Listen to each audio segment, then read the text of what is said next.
Srimad Bhagavatam, canto First, chapter 7, the son of Drona punished, text 48. Yaikaupitam brahmakulam rajanyai rajitatmabhihe tatkulam pradahatyashu sanubandham shucharpitam. If the kingly administrative order, being unrestricted in sense control, offends the Brahmana order and enrages them, then the fire of that rage burns up the whole body of the royal family and brings grief upon all. Purport.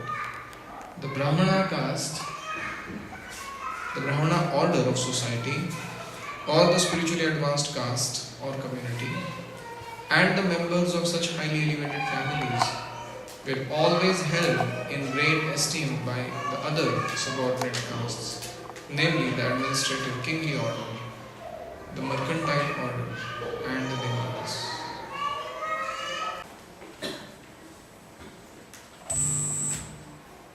Hare Krishna. Hare Krishna. So we studied how Draupadi became naturally compassionate upon Ashwatthama, despite his heinous act of killing her own sons. When he was bound and brought captive in front of her, seeing his condition, she told Arjuna that don't kill him, let him go. I don't want his mother to suffer what I am going through at the loss of my children.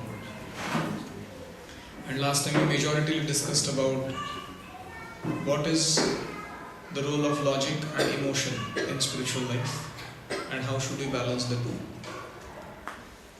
Now Draupadi has been giving her own reasons, her own logic about her emotions, and that we are also studying in the current verses. In this verse, she is mentioning how it is very important that we all learn our respective roles and responsibilities and be very committed to following them. It is the role or responsibility of the Brahmana order to be very pure, to represent God in society,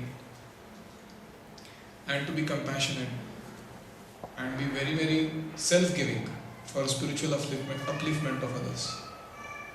Similarly, Kshatriya order has its own roles and responsibilities. They are supposed to maintain law and order under the guidance of the Brahmanas and show utmost respect to the Brahmanical culture. And thus, Ashwatthama did something wrong in his own roles and responsibility. Does not mean that we should also do something wrong with our roles and responsibilities. So that is the logic that she is giving. Never mind, he committed a mistake. But why should we commit another mistake by not following our standard code of conduct as Kshatriyas?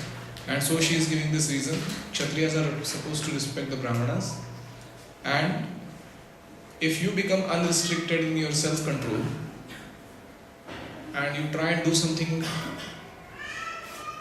against your role and responsibility, then you may get a curse. Now there are many things here. First of all, Ashwatthama is incapable of cursing, in the sense that he has already fallen from his Brahmanical position. Secondly, Draupadi is only seeing on an external platform. Somebody wearing a Brahman thread or having been born in a Brahman family. These are all external symbols. They have got nothing to do with somebody actually being a Brahman. So her definition of he being Brahman itself is wrong. Arjuna is actually supposed to kill for him because he behaved like a Shudra. So in this way, we can go on back and forth in what happens when a person like Draupadi is offering logic behind her emotions, how that logic is also valuable. Although it appears very sound in the beginning, appears very powerful. But usually, you will see when emotions overpower, then a person uses logic subordinated to that emotional turmoil. and he uses it to justify his own standpoint. In our life also, we tend to give undue respect to people based on their monetary incomes or some ability to produce results, and often we can also respect people because of their, sometimes people look very beautiful, or they speak very nice, or they whatever, some external features. And in Kali Yuga especially, this is very much prominent, that people want to become externally very, very appealing. It's called, the substance may or may not be there, the packaging is very good, people will buy anything. And in the process of doing that, people will forget whether I'm supposed to deal with this situation with so much respect or credibility. To give a simple example, sometimes you see there is some cough syrup or some painkiller being advertised, or some balm, and the person who comes up on the screen is actually a doctor wearing a white apron and having a stethoscope around his neck, and he comes and gives you instructions.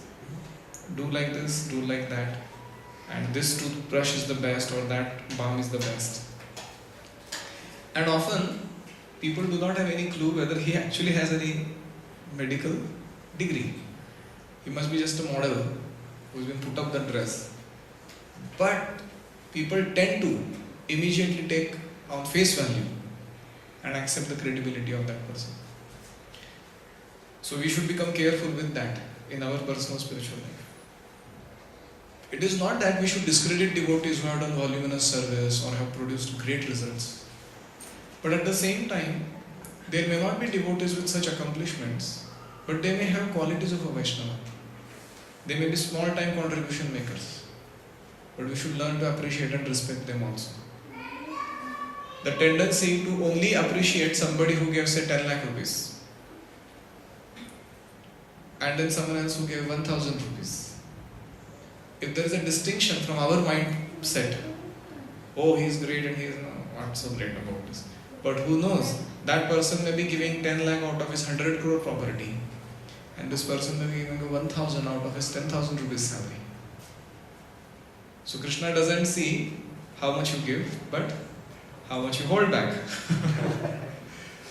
So on that criteria, the best way to glorify somebody would be that he has given, or rather, he has retained only 20% of his income for himself, and rest other he is spending for Krishna. And this person has, retained 99% for himself and given 1% for Krishna. So our vision becomes so cluttered sometimes that we go on the basis of these kind of external judgments, and we appreciate devotees on the basis of that. The best way to appreciate devotees is for their qualities. Whenever they exhibit Vaishnava qualities, that's the time you should immediately jump in and appreciate them.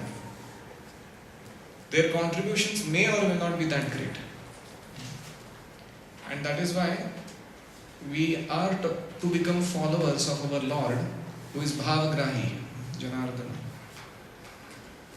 Duryodhana ka bhogana khayo, rukha shakave duraghar khayo, aise prema pujari radhe shama shama sham.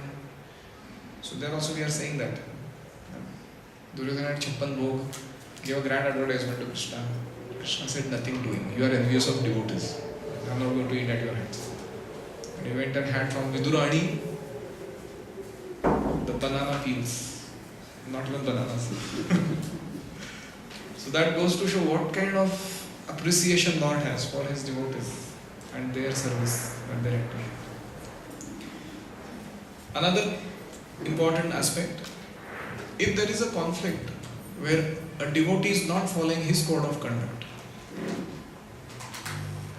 we should strive from our side to maintain our integrity, maturity and non-envy in dealing with situations.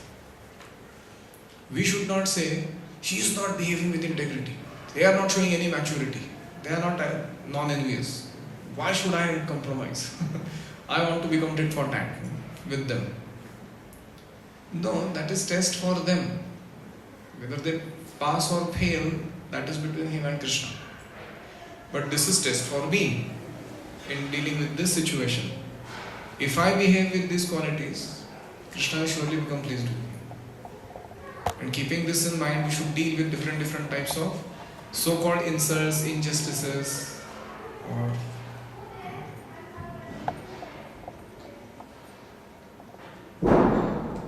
there is no racial discrimination, but I don't know what, there is some type of discrimination that happens between devotees. कि इसको सेवा दिया, इसको नहीं दिया, किसको बुरा लग गया. So we have to figure that out. What is happening in our heart, and what is the best response we can give to that situation, maintaining our integrity and our non-envy towards that situation. Very maturely we should deal with that. So I hope the balance is clear. Logic and emotion. Don't use logic to justify your emotions. Use logic to do the right thing. And don't use emotions to clutter others' logic. Use emotions only to enhance ours and their relationship with Krishna. So that is the essential discussion that is going on. Now we go to text 49. Suta uvacha dharmyam nyayam sakarunam nirvyalikam samam mahat Raja dharma suto radnya pratyanandatvacho vija. Translation. Susa Goswami said, O Brahmanas, King Yudhishthira fully supported the statements of the queen, which were in accordance with the principle of religion, and were justified, glorious, full of mercy and equity, and without duplicity. Interesting.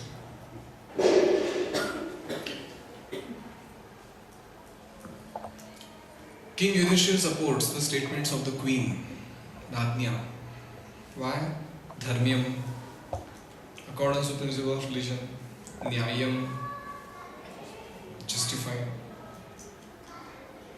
Sakarunam, full of mercy, Nirvyalikam, equity and no duplicity, Samam is equity, and Mahat, what kind of statements? Glorious statements. So what is happening?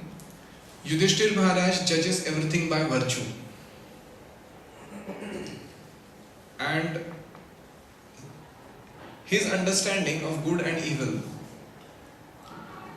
is based on how well a person follows the virtue.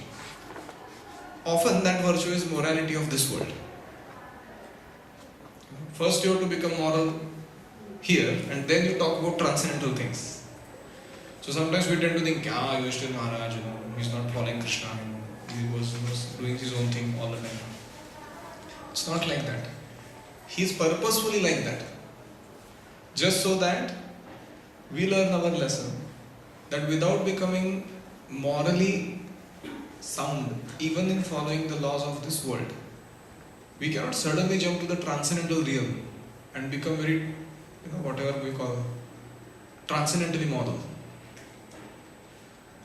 I always give that example. Our devotees sometimes tend to break signals or park in the wrong places and not follow traffic laws. And when they are caught by the police, they say, आम्ही हरे कृष्णा आहोत. या दुनियेचे कोणतेही नियम आमच्यावरती लागू. We are transcendent. But you can practically see, even after we become devotee, we need to brush our teeth. Every morning when we get up, we need to clean our clothes and take a proper bath. If we don't do that, we will stink. Are we transcendental to the laws of nature? Can anybody say, these are all externals? ये सब क्या है? मैं अपना रहता हूँ. No, even we need to eat on time, sleep on time, follow whatever Krishna has given as a system for living and healthy hygiene. So it is not that because I have become a devotee, I stop brushing, so I won't have foul breath. It's not like that. In the same manner, first we need to become pakka with even ordinary dealings with other people whom we regularly interact with. Then we can try also, additionally, to set right our relationship with other living beings and Krishna. So there is always going to be a dynamic tension between these two aspects. Some say, if I set right my relationship with Krishna, everything else is taken care of. Others say, no. First you be just, moral, humble, proper in your dealings here. And then eventually you will go to the level of loving Krishna. How will you resolve this tension? Is the question clear? Okay. So how will you resolve this tension? As far as possible, morally correct over here, at the same time trying to build a relationship with Krishna. Yes, there is no artificial dichotomy. We have to simultaneously endeavor for both in any given situation. So we should not create an artificial tension between the two things. It is possible in any given situation to do our best to have both the situations being maintained very properly. Worldly morality and Krishna conscious needs. And how we can figure that out is our maturity. It is our decision making ability. We are welcoming Maharaj. He will come in some time.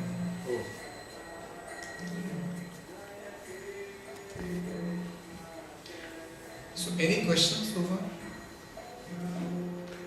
Yes. If we keep Krishna in the center, then we can manage both the things. And if you let go Krishna, then we can manage neither. True. Then moral thing will be also managed and Krishna. Yes.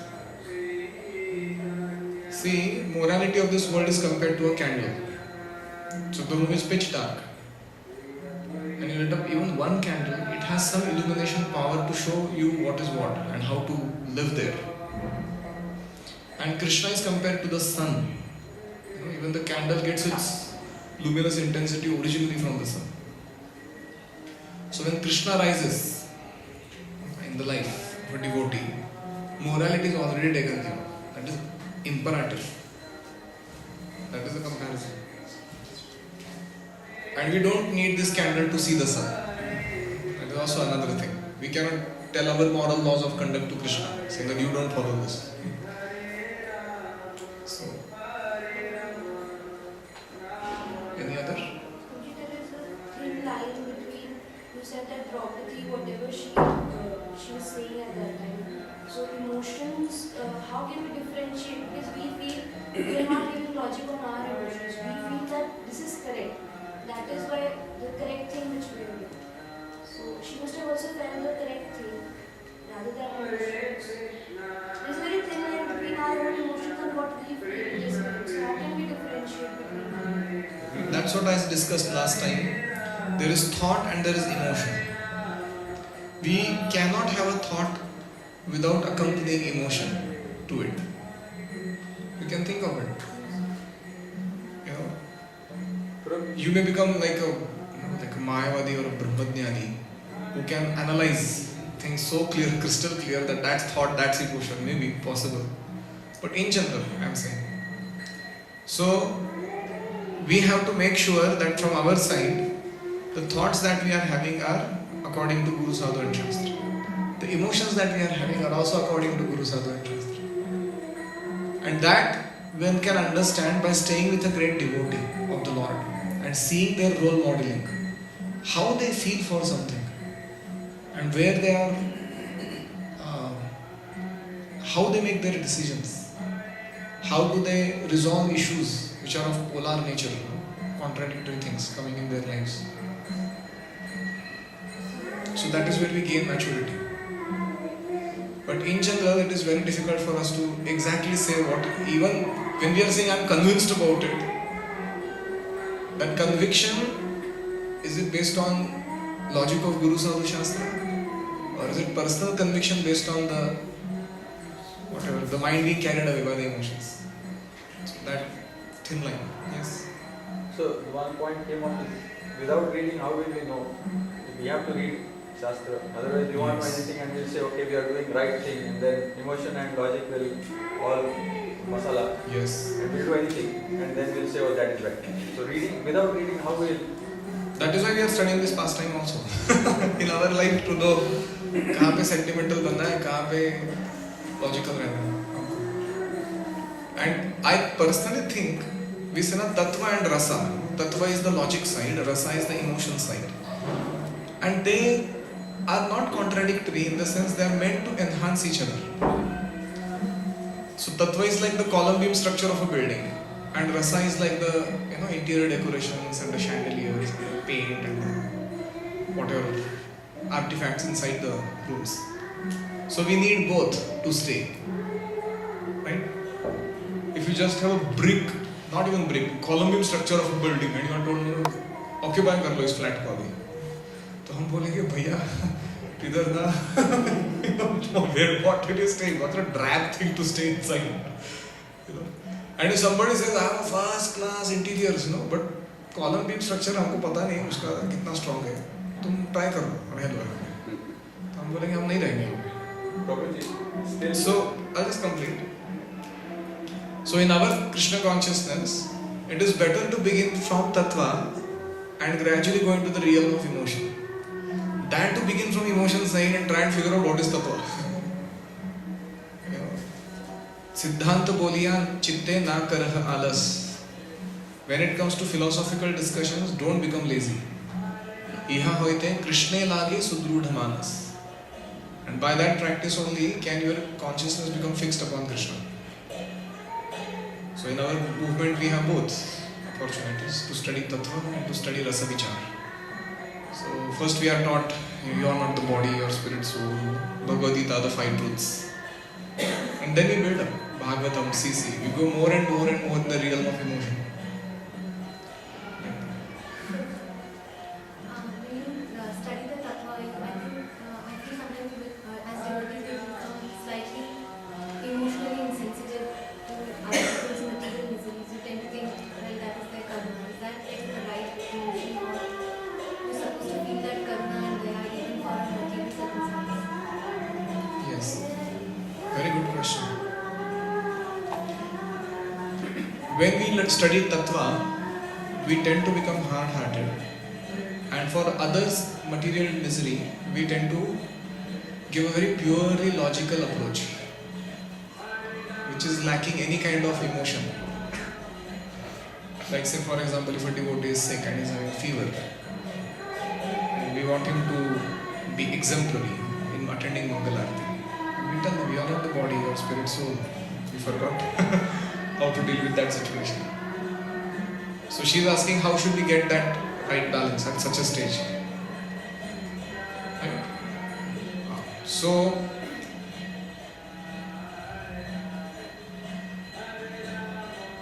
nowadays people are having that T-shirt that being human.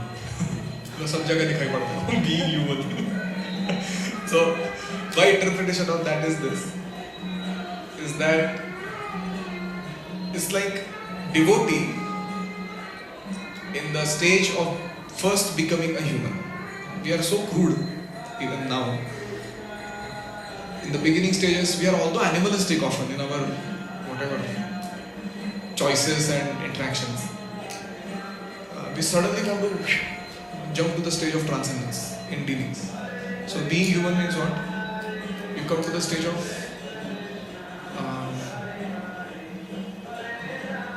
Varnashrama, that is human being. How a Brahmana lives, Kshatriya lives, Vaishya lives, how Brahmachari lives, Grihastha lives. So that if we can catch, and then from there onwards we can make another progress, one more jump into transcendence. So there are both these sides. Some say no, Krishna bhakti kaile sarva karma kruta hoy. That's one side of the story. Only Krishna, nothing else. And the other side of the story, it's like somebody jumps from a rock bottom minimum to jump into the transcendental realm, often crash lands. with a mess of relationships and mess of his personal physical body also. So then you wonder what happened. Such a big thing he was trying to do. What is the result? So in our case, we should be very, very careful, especially in dealing with other people. We have to just follow these two simple formulas. Everyone is better than me, and I am servant of everyone. If you just keep these two paradigms in head, even if somebody is a neophytist, not even devotee, let's say he's just whoever he is, we have to treat that person, he is better than me. That is the mood of a Vaishnava. And then let us find out how he is better than me, which I have not yet understood. And in the process of dealing with such positivity, we actually bring out good in their heart. And I am servant of everyone. I am not superior to anybody. That is another mood we should cultivate.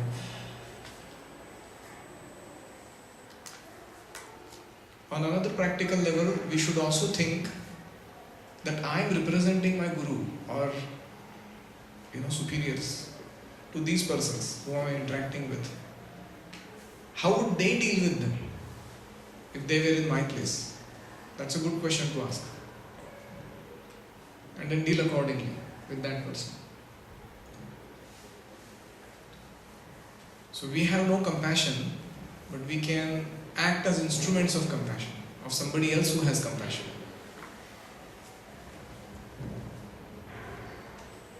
And thirdly, I personally feel our ultimate aim is to bring everybody closer to Krishna.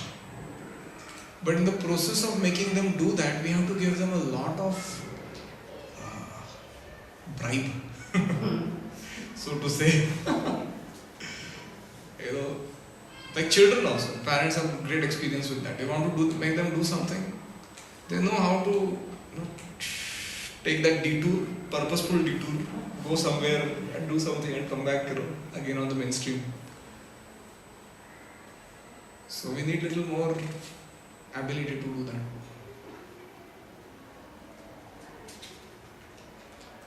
Where we are thoughtful about how we are going to make sure that these persons ultimately take shelter of Krishna,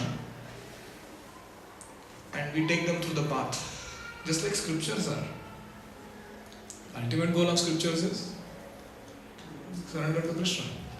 But scriptures talk about, karma kand, use that 100 branches bana ke rakhe. Sab kuch allowed hai. Animal meat eating allowed. Intoxication ठीक है, इतना करो. You may wonder, where is Krishna here? Or you may wonder, where is surrender? उसका तो कुछ नामो निशान भी नहीं दिख रहा है यहाँ पे. So why scriptures are so compassionate? Because they are accommodating all kinds of audiences. So we should also try from our side to become a little more unconditional. At least in case of us and our family members, we should be just plain happy that they allow us to practice Krishna Consciousness. What more can you expect from anywhere? And then now we have a desire that they should become Krishna conscious. So we should find out what needs to be arranged, often culturally, not philosophically, to make them get favorable to spiritual life.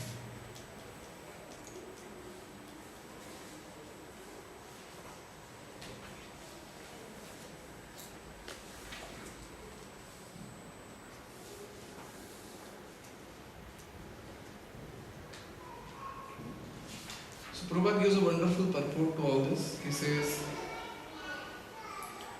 he explains each word, dharmyam. And dharmyam means it is the law of dharma, the codes of dharma, that kshatriya should not become violent towards brahmanas. And then nyayam, it is logical, because we should not show ingratitude. Although he has behaved unworthy of his order, we should not show ingratitude. Sakarunam,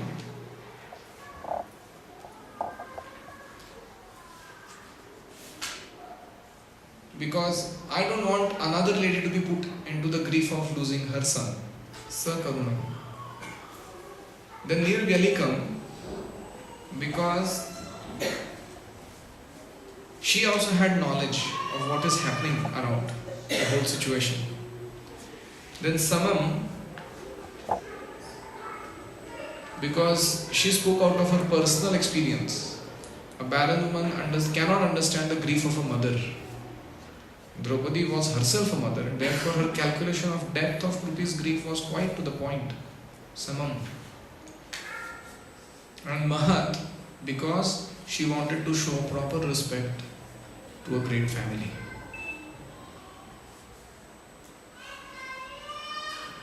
So at the end of this discussion, it may happen that you may ultimately ask them, who is right? That question. No? It's like, in Shakespearean dramas they create that situation, no? Where to be or not to be. And this is a typical, what do you call, tension they create. So that is why we need Krishna. And you will see how Arjuna resolves the whole dilemma. Nakula Sahadevascha Yudhano Dhananjayaha Bhagavan Devaki Putro Yecham Neyascha Yoshitaha. Translation.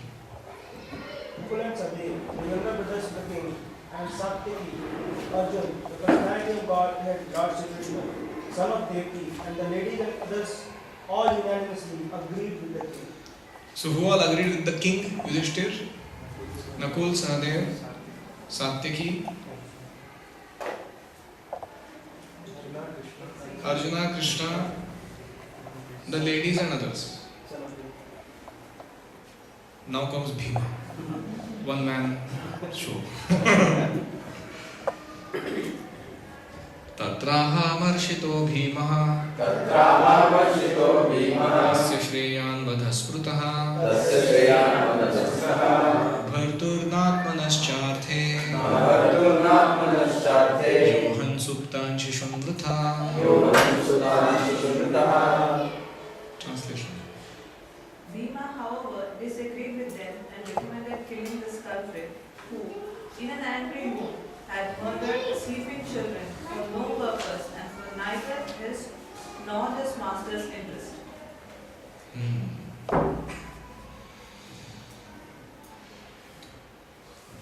Madhvacharya, who is a partial expansion of Bhima or Vayu or Hanuman,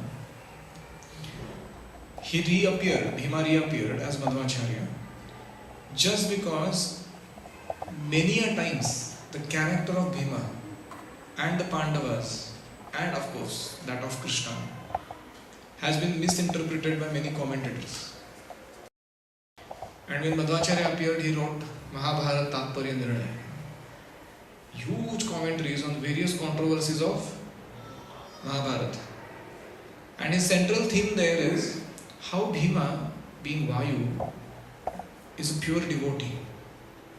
And whatever Bhima said or did, although we sometimes tend to portray Bhima's character like somebody who is like a Kolhapuri Pailwan, गुस्से से कुछ कर देगा ऐसा कुछ.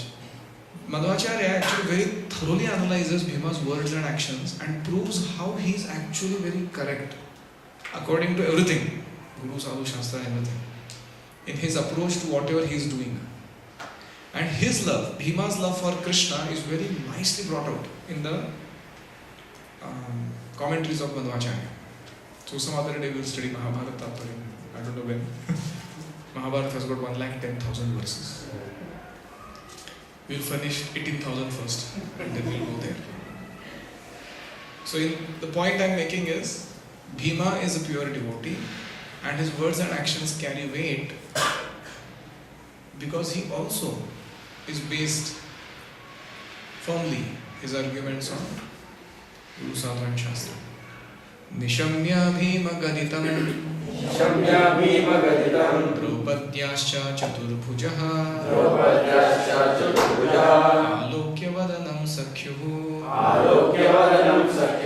Idamaha Hasamniva. Translation. Chaturbhuj, the four-armed one, or the personality of Godhead, after hearing the words of Bhim, Draupadi and others, saw the face of his dear friend Arjun, and he began to speak as if smiling. Purport is very sweet. Lord Shri Krishna had two arms. Why is designated as four-armed? Sridhar Swami explains. Both Bhima and Draupadi held opposite views about killing Ashwatthama. Bhima wanted him to be immediately killed, whereas Draupadi wanted to save him. We can imagine Bhima ready to kill while Draupadi is obstructing him. And in order to prevent both of them, Lord discovered another two arms. With two arms he held Bhima, two hands he held Draupadi. दोनों झगड़ा मत करो. We can imagine. So originally the primeval Lord Krishna displays only two arms, but in his Narayan feature he exhibits four. And then Prabhupada goes on the spiritual planets. Goloka is better than Vaikuntha. If Shri Krishna is called Chaturbhuja, there is no contradiction. If need be, he can display hundreds of arms, as he did in Vishwarupa. One who can display hundreds and thousands of arms can also manifest four whenever needed.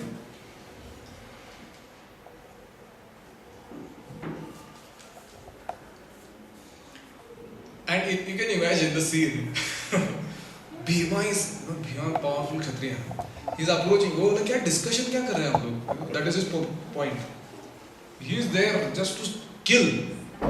And Draupadi is saying, now she can't stop Bhima, but she knows as a wife she can exert some humble appeal. So she is approaching and trying to stop whatever he is trying to do. And Arjuna is looking at both of them and is bewildered. So Krishna is holding Bhima by two hands, Draupadi by another two hands, and he is looking at Arjuna and smiling. Interesting rasa exchange simultaneously going on with everybody. So this is our Lord, very interesting personality.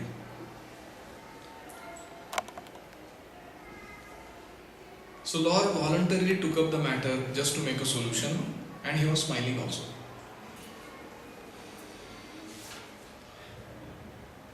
Shri Bhagavan Vacha Brahma Bandhurna Hantavya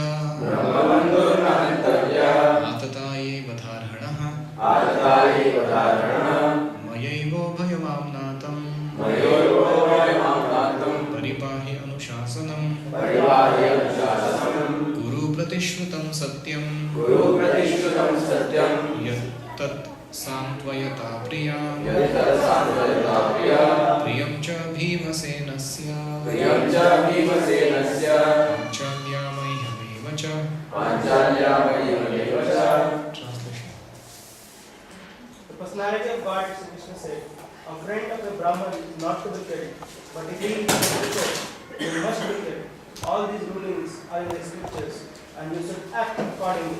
You have to fulfill your promise to your wife, and you must also act to the satisfaction of Bhimasen and me. This is conflict resolution or conflict complication? The statements are such that you can't figure out what exactly is to be done. So Brahma Bandhurna Hantavya. A friend of a Brahman is not to be killed. But if he is an aggressor, Atatai Vadharhanaha, he should be killed. Okay, ठीक है. ब्रह्म बंधु को नहीं मारना है, लेकिन उसने आतताई अगर कुछ किया है काम, उसको मारना है. And then me and Bhima are on one side, which means what Krishna is saying? Maro. I am also for it. And then he's saying, you gave your promise to your wife also. You think about that. You told her. Big vows, no? Arjuna has to take. So he said, I'll make you bathe on the head of Ashwatthama. So now you must also act for the satisfaction of Bhimasen and me.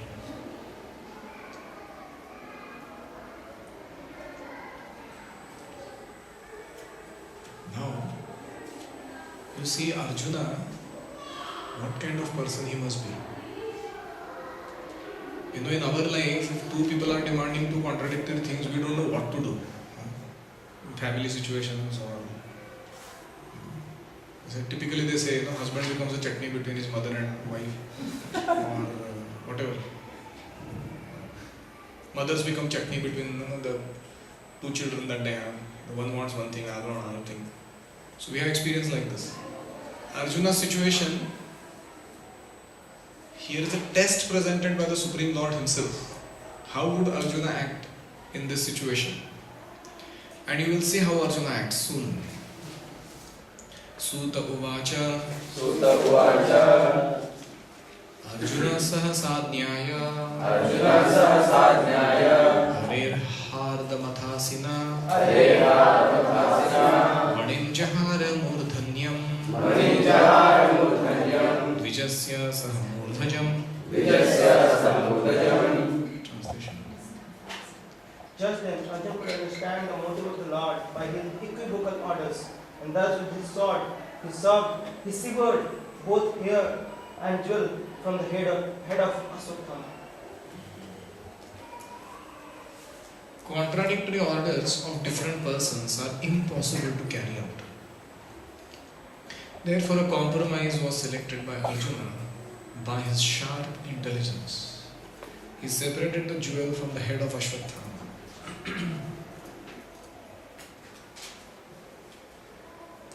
So, Dvijasya.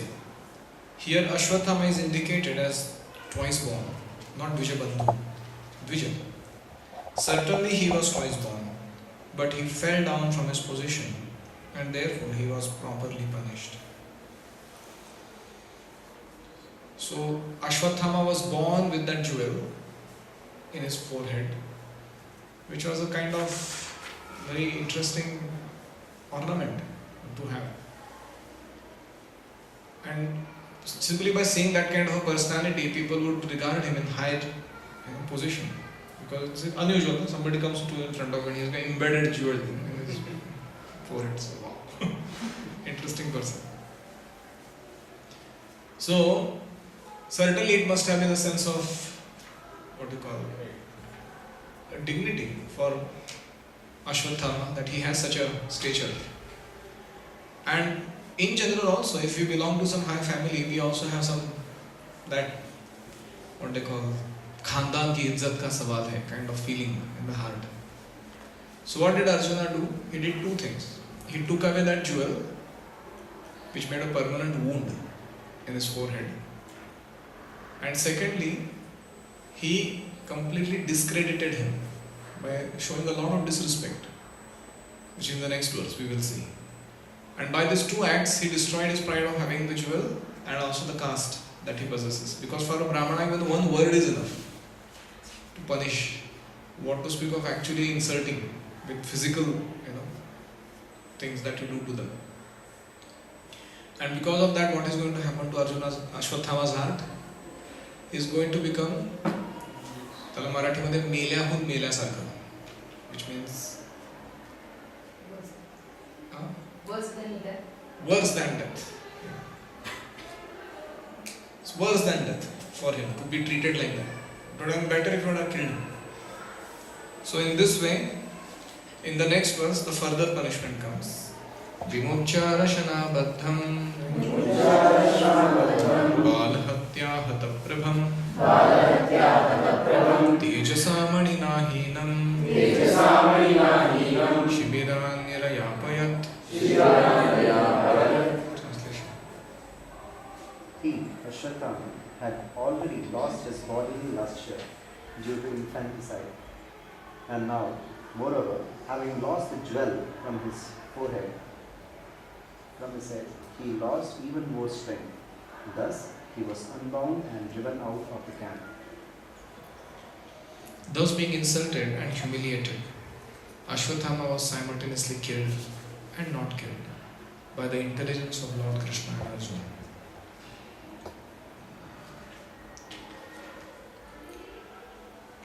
Vapanam dravinadanam sthanam niryapanam tatha esha hi brahma bandhunam vadho namnyosti daihikaha. Translation.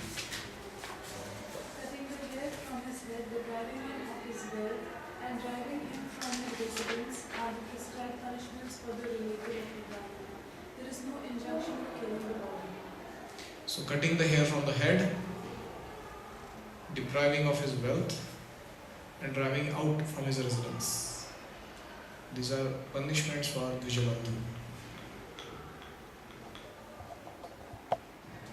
पुत्रशोकातुरा सर्वे पुत्रशोकातुरा सर्वे पाण्डवाः सह कृष्णया पाण्डवाः सह कृष्णया स्वानामृतानां यत्कृत्यं स्वानामृतानां यत्कृत्यं चक्रुर्निर्हरणादिकम् चक्रुर्निहरणादिकम्. Thereafter, the sons of Pandu and Draupadi, overwhelmed with grief, performed the proper rituals for the dead bodies of their relatives.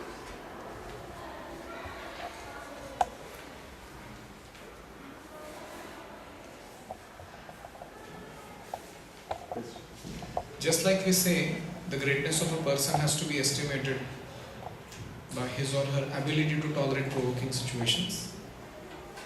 We can add to that from this pastime their ability to make right choices in provoking situations. Not just tolerate, but also make right choices in provoking situations.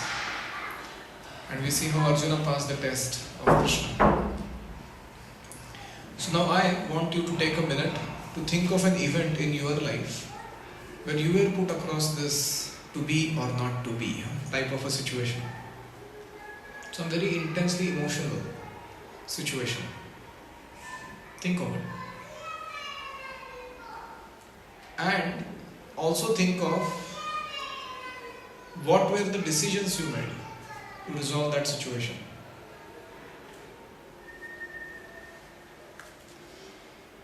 And what were your feelings afterwards? Now sometimes it might have happened that you positively resolved the situation, and sometimes it might have happened that you made a mess out of it by the choices you made. In both situations are okay, no problem. And then you are to discuss that situation with your neighbor. So whoever the devotee sitting next to you, you can discuss with them. And you can specifically ask the question, the listener should ask the question, so what were the feelings that you underwent at that time in that given situation? And we will come back for our discussion again. So your time starts now. Take about 2 minutes to describe and listen, and another 2 minutes to listen. So total 4-5 minutes max. Question? So Brahmanas, they had hair in the past, so why we shave our hair off? Because we don't fall into this situation? Or Brahmanas at Jata. Jata. But they either completely shave or completely forget about shaving. Oh. 2 choices. Why we shave our head completely? Cleanliness purpose. Cleanliness. And also sign of detachment from bodily beauty. In the previous verse, Can I just do that exercise first, because that's on everybody's mind? We'll come back to question and answer. So please start. Share with your partner an incident that was emotionally involving and where you have to make crucial choice in your life. You did it well or you didn't do it so well. No issue. 1:1 Prabhu? Yes, 1-to-1. So just quickly select a partner. So anyone would like to share any of their experience?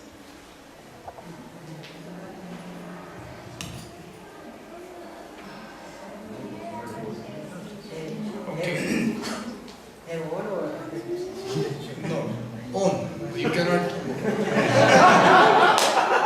Volunteer, you have to tell your own. Yes. Which I was studying in DB and I just shared it with everybody that we all are very outgoing and we are very much, what do you say, because we have studied in Kuwait, so for us talking to boys and being with them, hanging out with them is no big deal. It's only after coming to Krishna consciousness we came to this is Prajati called Prabhus also. Before this it was like all of us were same. I mean, we never felt that difference. So, but I started going to counseling meetings, I used to come for girls' voice. So there was this whole group which was standing. I just joined my job after BBA. So they all wanted me to come out in a night out with all of them, going for horror movies and then going around 3-4 o'clock with everybody. So I decided that I'm not going to go in because they all were planning to stay at some of the boys' places. There were like 50 of them, all those boys together. So they're like, we are really going to have fun. Please join in. And I used to lead in all these things. So, but that's the time when I decided that there should be some conduct. I mean, people should not take me very lightly. I'm out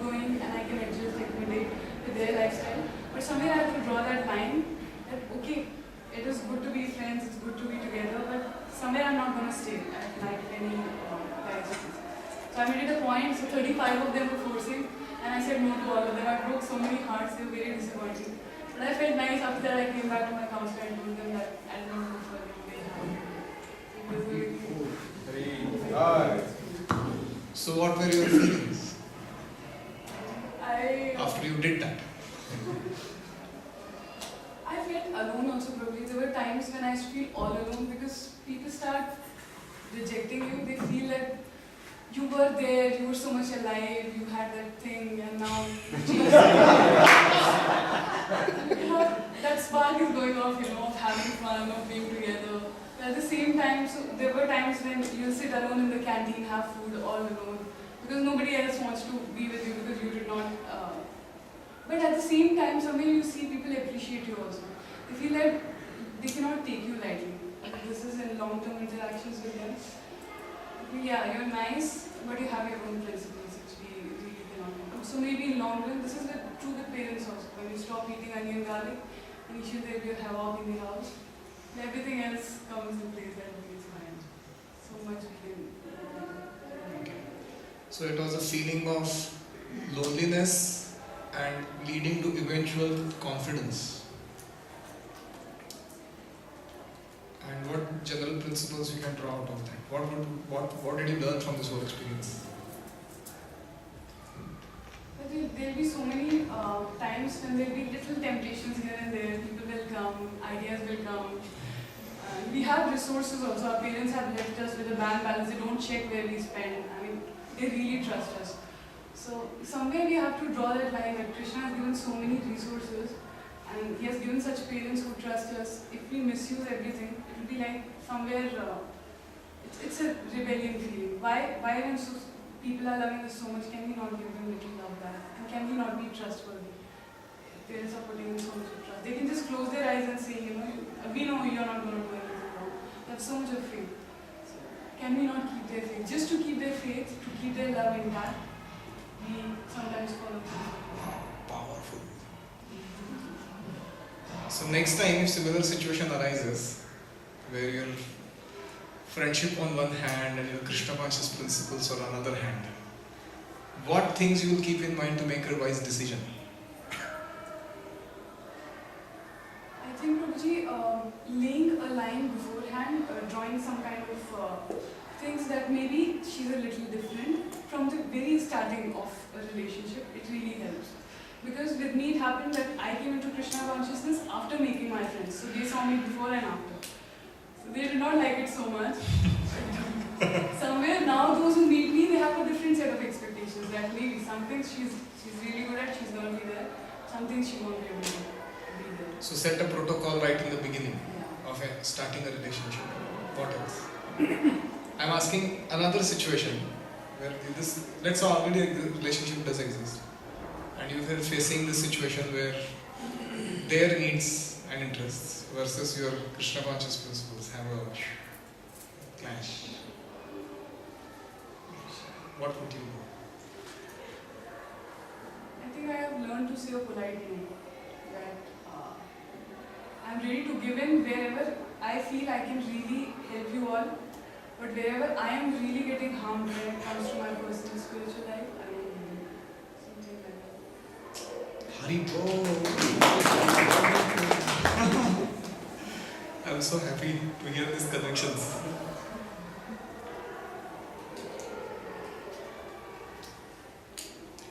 People observe us.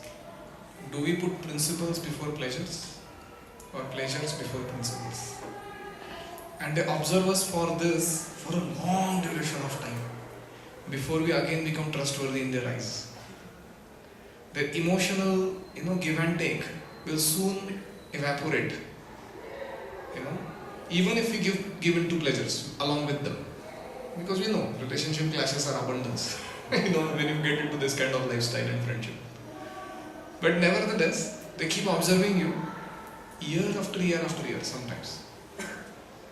अरे अभी भी follow नहीं हुआ इसका चल रहा है घंटी या whatever they कभी they have in the ego in their psyche also कि देखते कितना देर करता है सो चूहे खा के बिल्ली चली हज को हमारे साथ क्या क्या गुल खिलाए तुमने हमको पता है अभी तुम अचानक साधु बन गए So they talk like that. So as a devotee we know in due course, Yatra Yogeshwara Krishna, Yatra Partho Dhanurdharaha, Tatra Shri Vijayo Bhutir Dhruva Nitir Matir Mama. So we know there is going to be harmony, beauty, victory, truth, and ultimate satisfaction in that place, morality. That is why we keep on going with our struggle. Wonderful.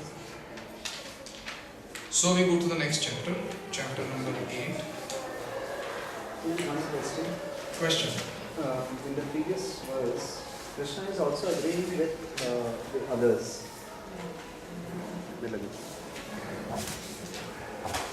Krishna is very mysterious to understand.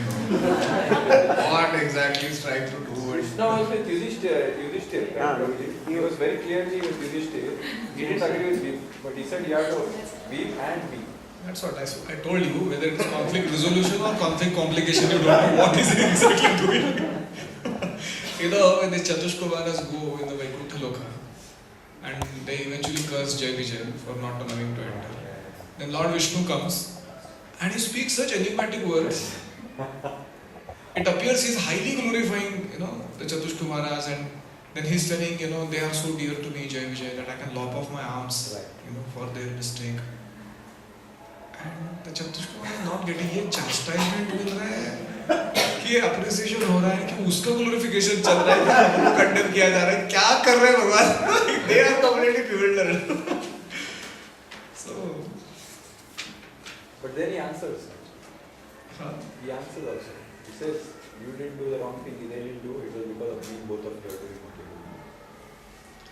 Yeah, he arranges the situation that he clarifies to them. But the point here is that Krishna also arranged this situation. And he wanted to bring out how Arjuna is a devotee of a caliber, who can keep the heart of everybody and yet do the right thing. Very difficult to do that in ordinary circumstances. Recently there was an example, two leaders in our movement were having great difficulty. And they were right in their own positions. They are mature devotees, 20-30 years they have spent in spiritual life. And it became a very big issue because they are leaders in the same yatra and they have conflict with each other. Then where will people find their shelter? So it went on for a long duration of time, and one of the sannyasis was invited by the GBCs to help do the conflict resolution. So that sannyasi spent quite a deal of time listening from this person, his needs and values, listening from that person, his needs and values, and then trying to clarify with each other what could help make a situation better. And let's say he had 10 needs and he had 20 needs, of which he agreed to follow only one need of this guy, and he wanted him to follow 15 of his. You get people like that sometimes. And he had a very peculiar type of a personality, very aggressive and this and that. So then what happened? The whole conflict resolution went on. No solution came out as such. And they took a last chance to meet Maharaj personally. So this devotee met, he again reiterated his point, very logical and sequential. And maybe he was right in his own way about what he wants. And then this devotee met, the little humbler guy, whoever he was. And when Maharaj met him, he also explained his side very properly. In this situation, how, who will agree?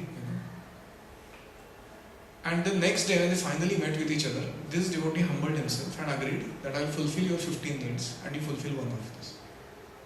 And the whole thing was resolved. And this, it was a big shock for everybody.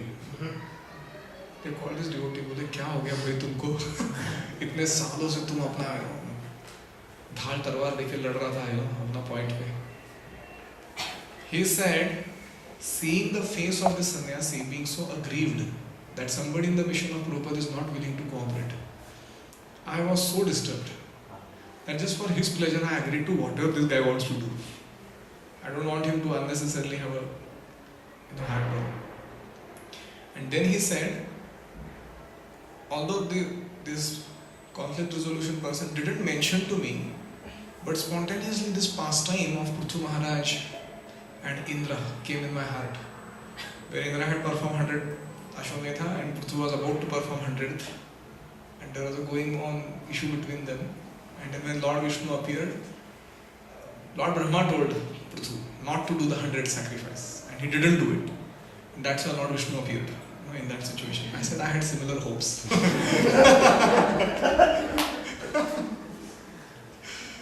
So it's an interesting thing to observe. So my understanding is sometimes you have to be very forceful or bold about telling our needs and values. At the same time, their needs and values which are valid to them, we have to also wreck our head to figure out how can we fulfill that for them. And this is the maturity that we should develop. So Arjuna had such a maturity that he could keep heart of everybody yet do the right thing without compromise. It's already time up. So we will begin prayers of Queen Kunti and Parikshit Sale in the next class. Just to mention, this is the most favorite section of Srila Prabhupada. And he is really outpouring his heart in the performance, especially the prayers that Kunti Maharani offers to Krishna. So what we would do now is you start your recording in your mobile. We are going to recite the prayers together. And we are going to quickly make a recording clip of that. And from this time onwards, till we complete this chapter, daily you are going to listen once that recording, so that by the end of this you have by-hearted Queen Kunti's prayers. And now you tell me when to start. This is from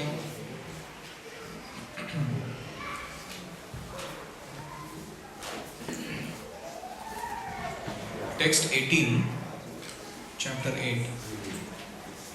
You can keep it wherever you are, it gets recorded. So we start. Text 18. Om Jai Shri Krishna Chaitanya Prabhu Nityananda Shri Advaita Gadadhara Shri Vasadi Gaura Bhakta Vrinda. Om Hare Krishna Krishna Krishna Hare Hare Hare Rama Rama Rama Hare Hare. Prayers by Queen Kunti from Srimad Bhagavatam, canto First, chapter 8, text 18 onwards.